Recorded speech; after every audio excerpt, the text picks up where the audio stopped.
Hello, algebra students. So frustrated Mr. Lawrence here. I've been trying, thanks to Trevor Harris. He found out that the video wasn't posted, but it was, but it's not. But YouTube won't show it, and I can get it on my computer. You can't get it on yours. You don't know it's there. Oh my goodness. Hopefully you'll find this one in time. All right, it's 4:56. I told you 6 to 6:30. If I don't post it by then, you can give up. But I'm gonna get it done before then, I promise. All right, so we're going to learn to graph parabolas. We talked about it in class today.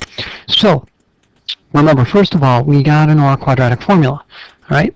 And that's x equals negative of b plus or minus the square root of b squared minus 4ac all over 2a. It's all over 2a. Stop doing it part way. That fraction bar goes all the way across. Not across the x equals, but over the negative b and the square root. Okay, now we learned today that the b squared minus 4ac can tell us how many solutions there are. Well, maybe second period didn't learn that so well. So I'm going to show that to second period. Eighth period, you learned that today. B squared minus 4ac. This is the first part of the quadratic formula I'm going to do. So I'm going to identify ABC. So A, B, C.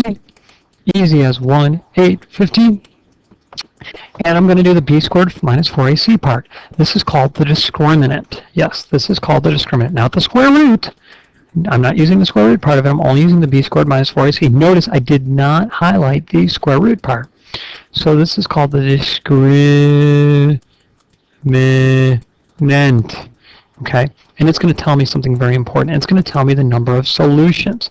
In fact, let me go over here. I'm going to tell you that when I do the b squared minus 4ac, if I get a number, hold on one second, I want to infinitely colon that because I'm feeling lazy. If I get a number that is greater than zero, I'm going to get 2 solutions, right? Okay, if I get a number that is equal to 0, I'm going to get 1 solution. And finally, if I get, got to take the colon one, sorry about that. If I get a number that is less than 0, I will get no solution. Now that doesn't mean I won't graph it, okay? We're not going to focus on this one too much today, but it doesn't mean I can't graph it. It just means it won't cross the x-axis. All right, so let's go back to the original problem. I'm going to do b squared minus 4ac, and so my discriminant is going to be 8 squared. Always use parentheses when substituting in. Okay, 1 times 15, like that. All right, so that's going to be 64 minus 4 times 15 is 60. It's going to equal 4. My discriminant is 4. I know there's going to be 2 solutions. I'm going to go ahead and find those 2 solutions. How am I going to do that? I'm going to use the quadratic formula. I'm going to write x equals the negative of b plus or minus the square root of 4.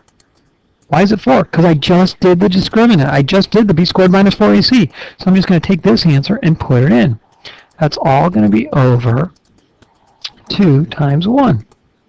Now I'm going to simplify. I'm not going to run to a calculator because I know the square root of 4. So x is going to equal negative 8 plus or minus square root. I know the square root of 4 is 2. And then I'm going to put it over 2. So now I really have 2 problems here, don't I? I have x equals negative 8 plus 2 divided by 2. Then I also have x equals negative 8 minus 2 divided by 2. Well, negative 8 plus 2 is negative 6, divided by 2 is negative 3.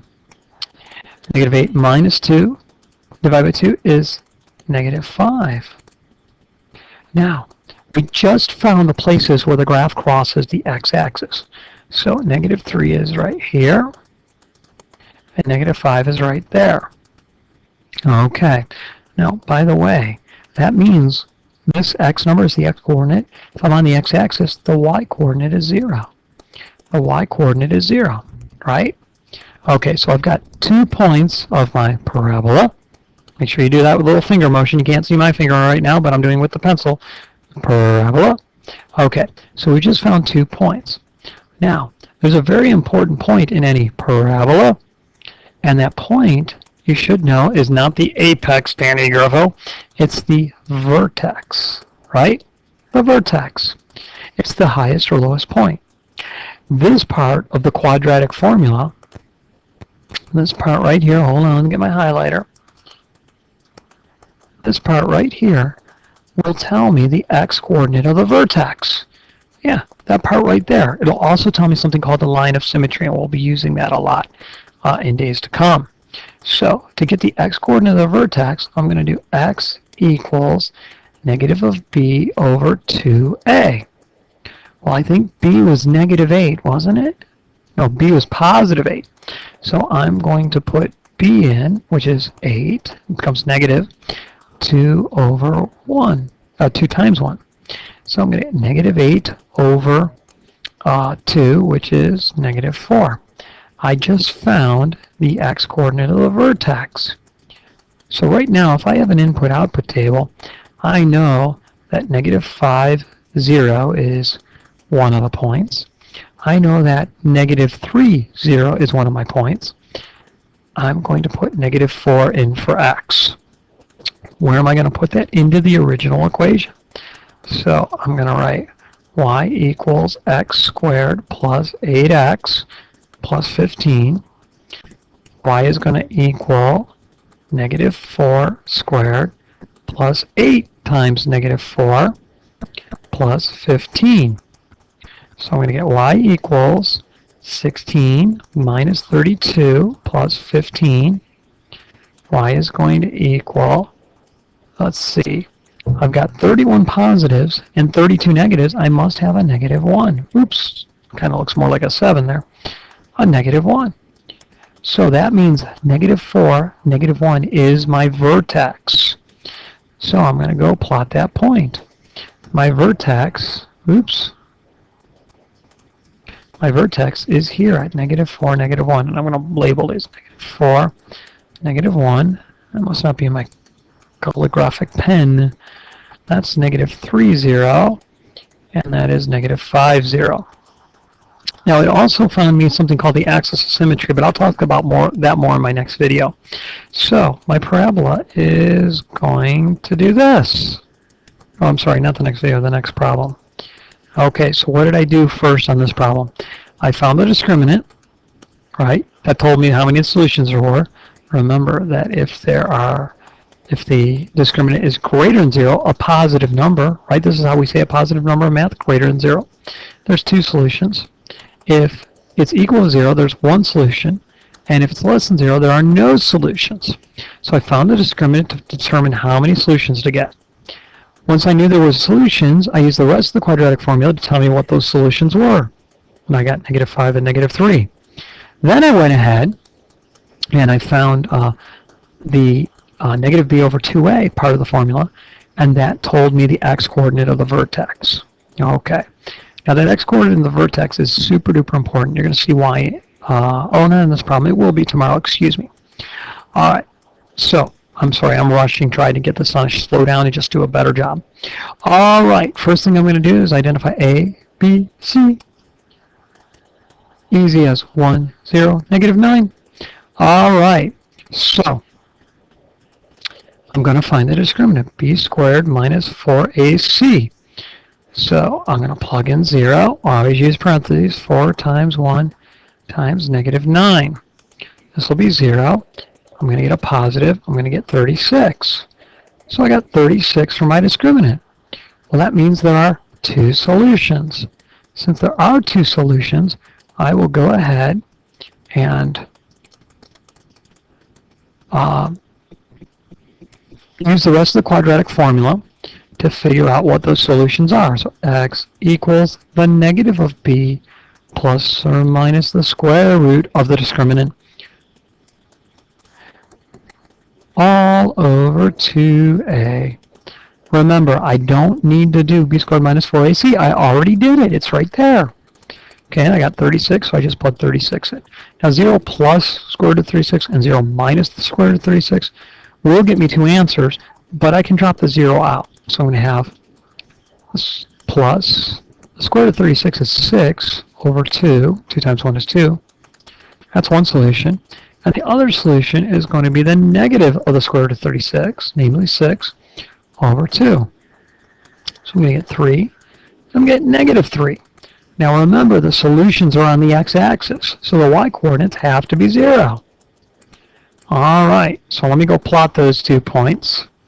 So 3, 0 is right here, and negative 3, 0 is right there. Okay, now I go looking for my vertex, and that's where I used the negative b over 2a part by itself. Well, b is 0, 2 times 1. 0 divided by 2 is 0. So in my input-output table, and these are more useful when there are no solutions, but I'm going to go ahead and keep using them. I'm going to have 3 sections. I already know negative 3, 0 is 1 point. I know 3, 0 is a point. I'm going to put 0 in. When I put 0 in for x, to the original equation. Now, I hope you can do this in your head. This should be pretty simple, but I'll spell it out for you if you can't. You see this equation right here? I'm going to write y equals 0 squared minus 9. Well, this just turns to 0. 0 minus 9, negative 9. So, I'm going to get negative 9. And that's right there. That's my vertex. It's going to be at 0, negative 9. This is going to be at 3, 0. This is going to be at negative 3, 0. All right, now I'm going to draw my parabola, and I don't know if you guys have gotten to see this in level 2. It's pretty comical when it's this spread out. I'll do the best I can. It's hard to do. Oh, dear me. On paper, I can do it really well. On the airliner, I'm not very good at it. I do apologize. I guess the nice thing is I can flip it, and it will look perfectly symmetrical, even if it looks a little bit goofy. All right, there we go. So, that is my parabola. So, just to review, step 1, and I've only said this a couple times, but I know some of you need it more than once. Step 1 is to find the discriminant. This will tell us how many solutions, the b squared minus 4ac part. Hopefully you've taken notes on that. Step 2, if there are solutions, find solutions using the rest of the quadratic formula, right? Or the whole quadratic formula.